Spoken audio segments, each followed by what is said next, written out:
Go ahead, Stan. And welcome into Pressbox Live. I'm Stan the Fan Charles of Pressbox and PressBoxOnline.com. And with me, as usual, is our managing editor of Pressbox and PressBoxOnline.com and one of the smart young baseball minds I get to talk to every day. Luke Jackson is with us. And one of the smart baseball minds I get to talk to a couple times a week is Ross Grimsley, the old left-hander. And there he is, the old left-hander. Got a Thank lot, you. Thank you. got a lot to talk about. But Ross, before we get into Beavers and Basallo and the timing of that, and I wanted to talk about suddenly how this starting rotation is looking a lot more than passable the last 10 days or so. Since I think since the 1st of August, these guys have put together a string of pretty good games. I think they're in the top 4 or 5 since that time. So that's really great to see. And again, they're pitching for jobs next year. And I think Kramer's been doing a fantastic job overall. Povich has showed, he can do some stuff, come back from whatever was bothering him, with a hip or something. Yep. Sagano was a guy that has held up and did what he was supposed to do, and Rogers has done much more than you expected from him. Only one start where he's given up he gave up 3 runs. He did it one time, I think, back at the very start of his when he came back. But he's been fantastic, and we were talking earlier. I think your 3, 4, 5 guys in the rotation are right here. And Bradish comes back, and he should be back from what we've heard, I guess, in about a week or so. And if he continues to improve and can get back to where he was last year, there's your number 2 guy. And now they got to go out. They got to go out and get a quality starter or 2. Who knows? And they'll be in pretty good shape to get the bullpen organized again. But they're going in the right direction, I think. And just a matter of how these guys come back from their injuries, and maybe they can get some hitting, get a hitter or 2, and this should be pretty interesting for next year. Luke, that pitching, Ross was assigning them sort of numbers in the rotation. Where is the club effectively view Rogers for next year? In other words, at what point would you say, boy, this guy has pitched like a 1, but we can only count on him as a 3 for next year at this point in time? It's not. Yeah, I don't think he's actually a sub-2 ERA guy. That's my suspicion. Yeah. Okay. Very few, if any, are. Right. And so, I mean, you can dig into the numbers a little bit. Like the home run to fly ball rate is really low. Like you would expect from here on out, more fly balls to leave the yard than have so far. His strand rate is really high. But those are some of the things that happen when you have a 1.44 ERA. Right. So no one expects that to continue. But what we have seen is a guy with much, much better stuff than we saw at this time last year, which forced the Orioles around this time last year to send him down to Norfolk for good. Yep. And I remember watching his first start. I was almost watching it peripherally. They sent him down almost as quickly as Cole Irvin. Oh, exactly. Well, I remember in May, I was watching his first start with the Orioles, and that as the 27th man in Boston, as a matter of fact. When he pitched that. And I was almost watching peripherally, and I was seeing 93, 94. And I texted you, Stan. I said, "Is that real? Is he really throwing 93, 94?" And you're like, "Yeah, he looks great." And that's been the story all year with him, that the velocity on the fastball is much better, and that's allowed everything else to play up, and he's been able to throw a lot of different pitches for strikes. Now your point, we kind of know all that. The question was, what should they view him as going into the off season for next season? I think that'd be a better question for Ross, because I don't have a great answer for you. Ross, would you view him as a potential 1 or a low 2 or a high 3? I would make him a 3 and take the pressure off of him. Okay. You come in as a 1 or 2, and you're going to expect to do more than you're possibly capable of doing. Right. So, I mean, not that you won't do it, but it takes. I'm a number 3. You got a number 1, 2, whoever they may be, and then me. I'd be more than happy to do that if I was him. And then Now you're going to he also Ross, he hasn't pitched a game. I know he was pitching for his major league life this year, but it's not like he's faced a pressure big game this year, because by the time he got into the things with the Orioles, we were virtually out of everything, right? Right. Well, that's. I mean, I don't think anybody's faced a potential big game this year. No, Last year, they've been to playoffs a couple times, and everybody has just done nothing basically. right. So this is kind of a learning experience here right now, and hopefully they learn something. Even the hitters from the past, but I think you're going to end up as a number 3 or whatever. You're going to end up facing number 1s during the year at some point in time. But this takes the pressure off of him being a number 3. I tell you what, he has a little more life on the ball, but he hides the ball very well, and guys don't pick him up. So I mean, you got a number 3 with that kind of ability, and if he does what he does this year, next year, which I don't see any reason why he won't. Right. But you put him in a position where he can not only help the team but help himself. But I agree. I think that's fair. I think that's totally fair. I agree with Luke, though. I think he's more like tops, like a 2.75 to 3 ERA pitcher, Right? not a 1.4. And now, don't get me wrong, he's been terrific. I'm just saying that the real ERA is probably closer to 3. Yeah. What you just said, Stan. Is he Scotty Scheffler yet? No. Not quite. Not quite. But he's I tell you what, through 70 innings, he has been. Yes. Yeah, really. He's been Tiger Woods for 70 innings. Yeah. Yeah. He's been dropping putts left and right. All right. Now, how do they approach? We all 3 of us agree. And by the way, we are brought to you by the Costas Inn with 6 thumbs up on the Costas Inn, guys. All right, we got them up. Okay, and we'll talk more about them in a bit. I think all 3 of us agree they can expect nothing as a starter next year from Grayson. Mm-hmm. But what should we expect pending the fact that he looks okay for the next 6 weeks from Kyle Bradish? Can they pencil him in as a 2 with the caveat that he's probably going to pitch 110 to 120 innings tops next year, right? Well, Ross has dealt with rehabbing pitchers a lot more than I have. So I'm going to direct that one to him. Yeah, no, I mean, here's a guy. It all depends on what happens this year with him. I mean, when he gets 6 starts, I mean, if he gets 40 innings out of 6 starts, the whole thing is don't try to overuse him. Don't, and go out there and he's got a no-hitter going into the 7th inning and you keep him out there. Right. I mean, you got to be really, really careful with these guys because saw what happened to Batista. You start, they started out, really used them and not pitching it back-to-back. As a starter, he's get this many pitches, and when we hit that, that's it. Yeah. Then we go the next. You may stretch him out a few more pitches. What does that amount his first start with the club? Is it 60? It all depends on where he's at. I think he's thrown over 60. I think he's thrown about 75 pitches in his last start. Yeah. Well, you got to understand now. He's in the minor leagues doing that. Right. Comes the big leagues, a little bit different. Right. It's you're going to give a little bit more of an effort, so you can maybe cut that back. But you got to keep eyes on him and see how he reacts inning to inning. And you just don't want to overextend him. And you let him build up because I know years ago when we played, we got the spring training, we built up our arm strength and we built it up after the first 3 or 4 starts, and to get it going and to get enough pitches. So just kind of play it by ear and see what he does. How he does he get tired?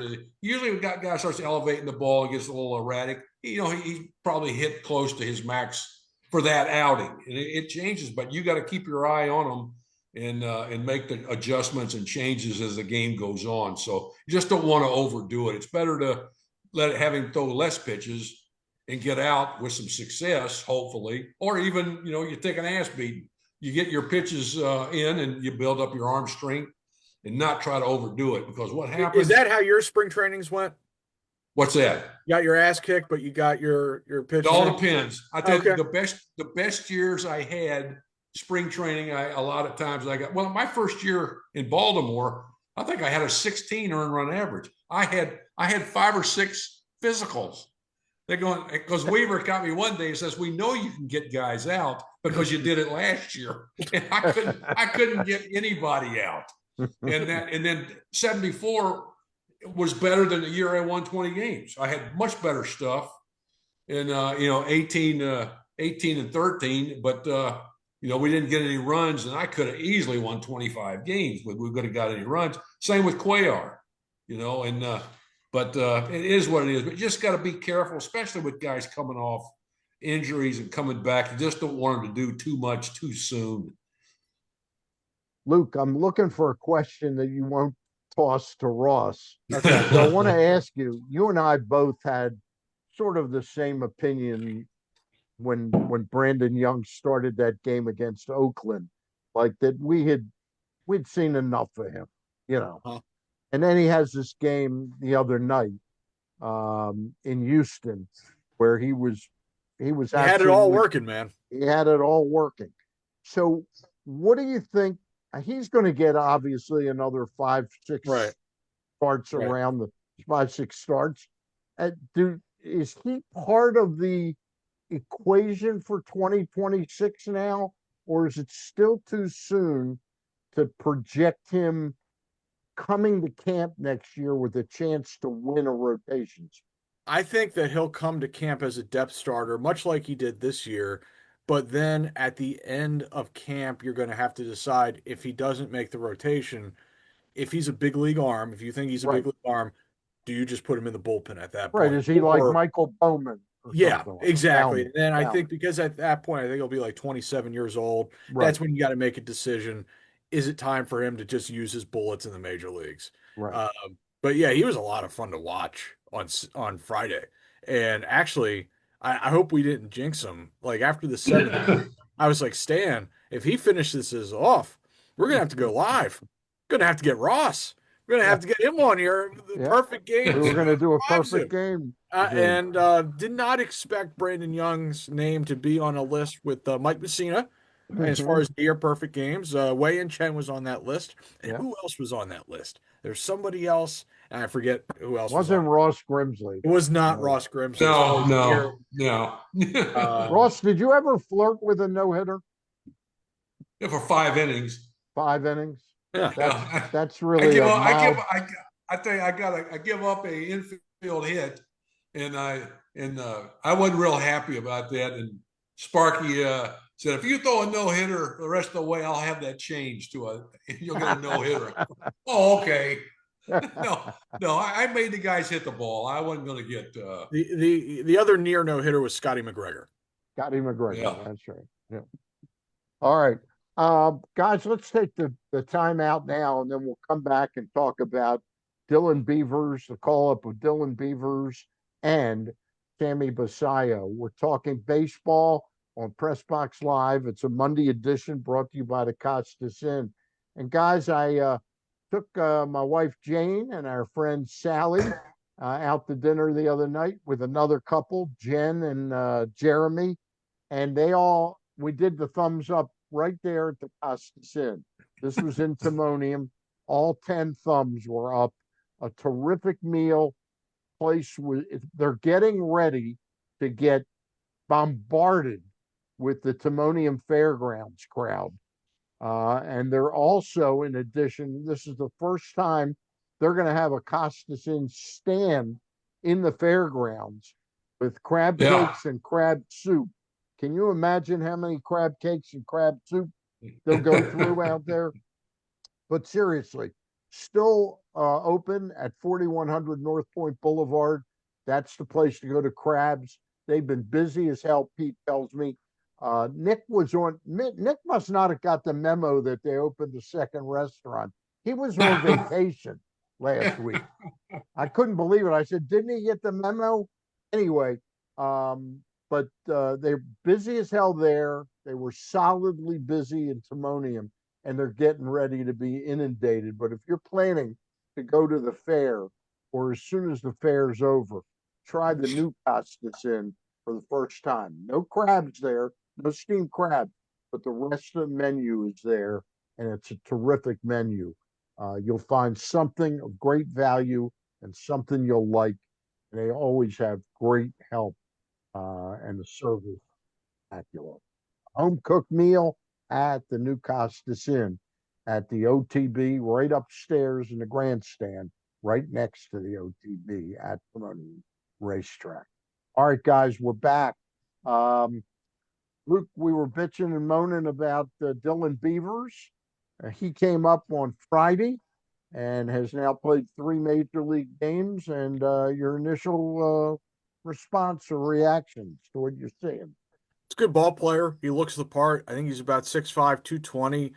You mentioned to me that the swing is a little Kyle Tucker-esque, which Yep. I would agree with. Little Kyle Stowers in that swing too, in that it's a little unusual, Yeah, but it gets the job it's like done. a push swing. Right, right. But I mean, he was extremely productive at Norfolk, and he's gotten off to a nice start.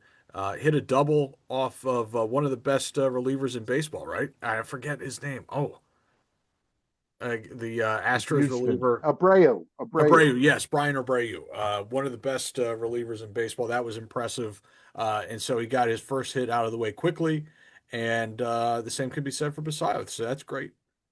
Yeah, Basallo yesterday almost hit a 3-run homer that Jesus Sanchez. He single-handedly kept 3, 4, 5, 6, 7 runs, I think, 6 runs Yep. off the board because one of them was just, so. I was really impressed with the way Basallo handled himself up there at the plate. Luke, He's got a great swing. I mean, he's a big boy, but he doesn't necessarily swing like some bigger guys do who have like a very obvious hole up and in. yeah, Like he's just he's smooth, man. there He's was no got it. Sam. There was no Sam Horn there. Correct. Yeah, Correct. I believe actually Sammy is still listed at 180 pounds, if I'm not mistaken, Sam Horn. because because Well, your maybe he's measurements. been on. Maybe he's been on Ozempic. Yeah. So when you're 16 and sign, your measurements are taken height and weight, Yeah. and oftentimes for international guys, those aren't updated for years and years, and Right. so by the time These is our age Basallo, either. yeah, by the time Basallo makes it to the major leagues 4 or 5 years later, the weight is still the same. And so if you recall, I think Felix Batista, his weight was 185 pounds for the longest time. Felix Batista, because when he signed it at 16 with the Marlins, he was 185 pounds. And so anyway, yeah. Uh, But yeah, he's a special hitter. I Ross, mean, did you see Basallo get hit yesterday? No, I didn't see him You get didn't see it. hit. I He saw him. got I hit. saw. He got hit up on the hold on, he's left-handed hitter. He got hit up here, right on his Hmm? right Yeah. uh upper shoulder.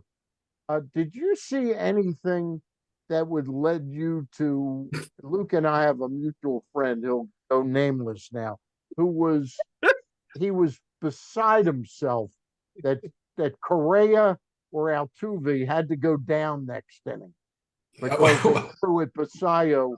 When it's 12 to nothing. Right. Yeah. Well, it wasn't 12-0 at that time.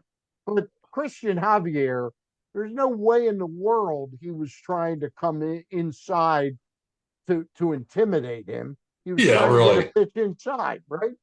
Yeah, probably so. Yeah, I Yeah. mean yeah, I mean, it's a lot of people don't, they just don't understand what's going on a lot of times. And Then he comes back 5 innings later, this friend of ours, and he didn't even see it. He said, I got a report from a friend of mine that they threw at Jeremiah Jackson. He goes, somebody better go down now or Mansolino's a jackass. Yeah. Oh, yeah. Yeah. Well, it's amazing what people know that That have don't never know played. anything. Oh, yeah. No, All never right. played, but they know what's going on. So They know what's going on. I just All right. laugh. All It's right. pretty humorous. All right. This Basallo looks to be a very special player. I think he's just going to be really a sensational offensive player. Where does it all shake out in where playing time starts to come That's a down? great question. I And mean, I I've think there's, seen Mountcastle getting very little playing time. well, he's in the lineup today. Okay. Mayo's out of the lineup. They're going to get a look at Basayo, I would think, behind the plate. What do you think? 3 times a week? Yeah, two And to times a get a week. feel of whether he can handle a major league staff and what major league pitchers think about throwing to him and that sort of thing. Can he help navigate a starter through 100 pitches, that sort of. So we'll see on that front. My inclination, because of how special he can be offensively, and it would be a shame to waste his arm strength at first base. I would just let him hit personally. I You wouldn't would Yeah. just DH him? or play first. I think he Okay. and Mayo can play first and DH. And they're different enough that that's a good combination. I wouldn't want to risk this special of an offensive player taking a foul tip off of his mask that alters his career. I just wouldn't want to go in that direction. And I don't think he's a special enough defender that it's going I to be hear you. worth the trouble. And he's still getting bigger. And like, I don't know. For So me, I'm just, if you project this out, Ross, next year, not that he's shined brightly this year with Kobe Mayo is who I'm talking about. Does Kobe Mayo become more or less a little bit of a DH and he plays first against left-handed pitching? Is that what we're What talking? if Basayo was swinging the bat like he's capable? Yeah, Mayo might be expendable. yeah. There's a good possibility. There's still, with Rushman as well. I mean, what's he hitting, 220, or if he's hitting that, Yeah. and his catching hasn't been what it was when he first came up.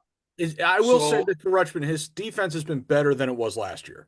He's throwing yeah, better. which was He's awful. blocking pretty well. Yeah, I don't know what happened to his defense, particularly in the second half last year. It just really fell off the table. Maybe he was hurt. yeah. No, the defense has picked back up this year. The offense is not.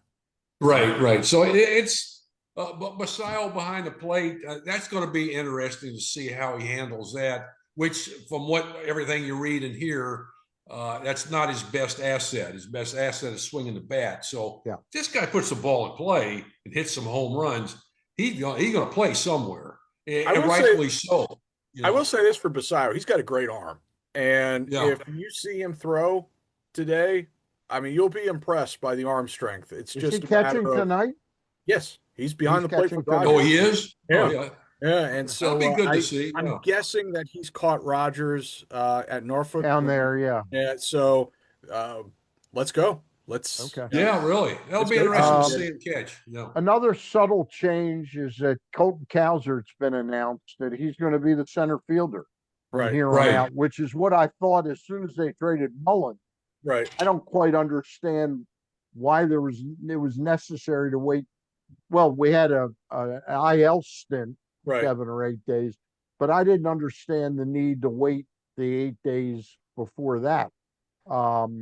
Well, you What had do to you get a think? look at Greg Allen, right? You had to get a Yeah, look you at gotta Daniel get Johnson. you had to get You that got to look. get a look at these guys. Come on Yeah, now. yeah. But yeah, maybe there was so much change around that time. They just wanted Cowser to keep playing left. But yes, they got to see if he can play center every day and if he can handle that. Because it's going to be a heck of a lot easier to find a corner outfielder in free agency than a center fielder, I would think. All right. But what are they going to do with O'Neill? Is he going to be in the DL the rest of his time here? Well, he's Oh, not going to be back until September, and I would assume he'll play some left field with Cowser in center, right, and probably Beavers in right, right. or maybe O'Neill in right and Beavers in left. It's just a really awkward fit because to keep O'Neill on the field, he's going to have to DH, and you have like three guys that you want to see at that spot in Basallo, Mayo, and Mountcastle. Yeah. So it's an awkward roster fit, and it's going to continue to be an awkward roster fit Till the because off season. until you can, yeah, One player I think it's necessary to at least shine a spotlight on, who I think has really done himself well and the club well, is Jeremiah Jackson. He looks like, I don't know. And first of all, he made the terrible play in Chicago, which I'm telling you, he had the glove right in front of his eyes, right. which is why he didn't see the ball. But aside from that play, I think he's looked pretty decent as an outfielder. I don't know a thing about him as an infielder, but he was a number 2 pick by the Angels at a second round pick. Yeah, But this guy looks like he can hit. Is he the new Jorge Mateo, a guy that does could a be. bunch of things? Absolutely, could be. Or could be like a Ramon Urias. He's not going to be, I Yeah, imagine, as good of a third baseman as Ramon was, but that type no, of guy, sure, yeah, absolutely, who can help you in a number of different ways. And I think he's in the lineup today as well. They want to see if he can hit major league pitching, and if he can, he becomes a utility option for them yeah, in 2026, I would think. yeah. And so he's impressed. He's taking advantage of his opportunity. That's for sure. That's Uh, what you want to see. Well, I didn't know that we'd be talking about the Orioles being an interesting club going into the last 6 weeks of the season. They're clearly not going to make the playoffs.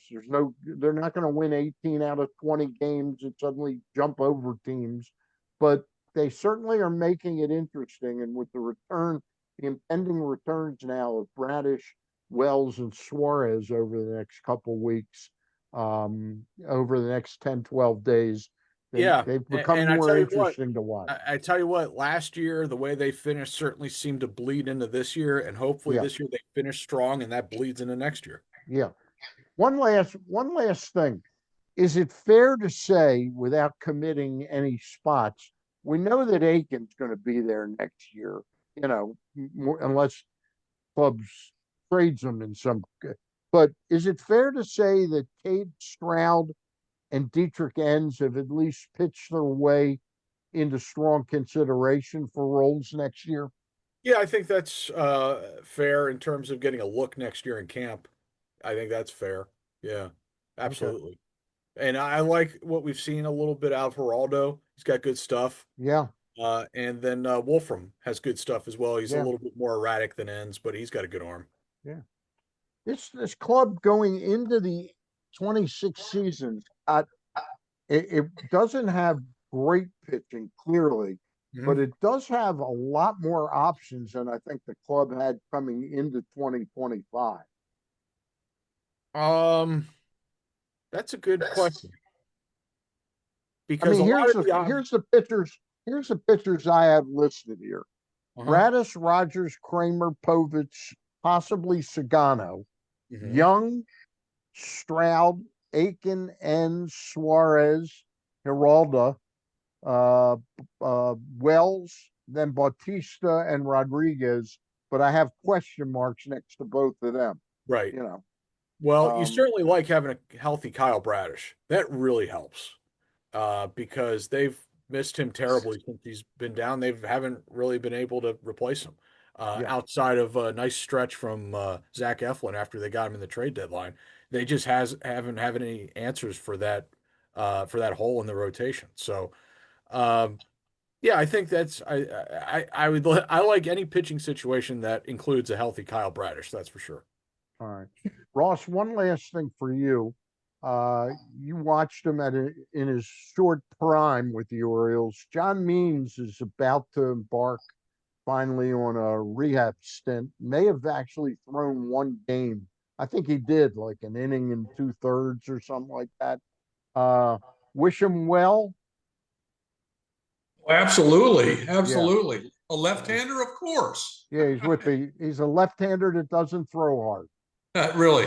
And you Yeah, know what? That might that kind of he's around the plate and he's able to change speeds. Like he had a great changeup, yeah. He and did have a he's a great guy change. this. But with the Orioles now, these guys are pitching for jobs for next year and an opportunity showing what they can do. Means is with Right. Cleveland. But Exactly. Yeah. we wish Yeah. him well. He was a good Absolutely. Oriole. Absolutely. And But, he's and he's battled. pitching for a job somewhere as well. Yep. But, like with the Orioles and several teams now that are out of it, they got guys pitching for opportunities next year. Yeah. Obviously, a lot has to do with what happens during the offseason, trades, free agents. I mean, the O's need a starter or two. Yep. If they want to go deep in the playoffs, and that's They the need whole thing. they need one or two You starters. need No to, and question you about it. need to, have some guys in reserve at AAA and AA that can come up and spell somebody with an injury here or there. Some of you're going to have some extra starters that will get innings that possibly could pitch in the big leagues, but you want to give them starts and be ready to go up if somebody falters at the big league level. So it's a lot of stuff going on here, but you want to set the team up to go to the playoffs next year, and if not the World Series, and that's a big thing. So it's unfortunate this year they had some injuries and some guys didn't do some things they were hoping. So next year, you hope they make some moves that say that, hey, we're going to go to the playoffs and we're going to go try to go deep into it. So Luke, we'll have to wait and see. Luke, before we go, am I right? John Means' contract was like a 2-year deal. Yeah. I think he's got like a $5 million club option for next year or something like that. Yeah. Okay. That's going to wrap us up for this week. We'll be back probably right around the same time next week, maybe at 5:00 next Monday. And then we'll probably take the next Monday off, which will be Labor Day. All right.